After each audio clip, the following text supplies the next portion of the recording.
মাউত মানুষের আকৃতিতে অনুমতি না নিয়ে ঘরের ভেতরে ঢুকে গেল।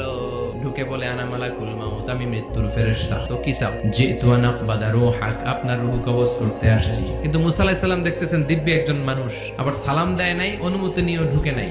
ওমিয়া, অনুমতি নিয়ে ঘরে ঢোকার দরকার আছে না নাই? মুসা আলাইহিস সালামের মেজাজ বড় গরম। উনি বললেন, কি করবি? কয়, আপনারে মারবো। কয়, এদিকে আয়। মালাকুল মাউত মনে মনে ভাবে, এতদিন সব মানুষগুলো আমারে দেখলে দিত দৌড়, আজকে মনে হয় আমারে দিতে হবে দৌড়। এক পা গায়ে দুই পা পেছায় সাহস করে সামনে গেলেন। আবার মুসা আলাইহিস সালাম দিলেন এরকম থাপ্পড়।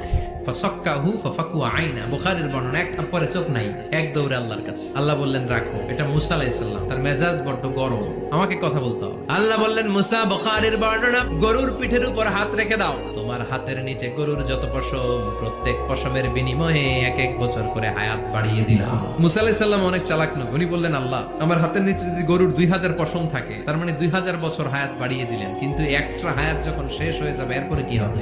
আগে ওইটা বলেন। আল্লাহ বললেন, সুম্মাল মাউত, তারপরে তো মুসা মরতেই হবে, আসতেই হবে।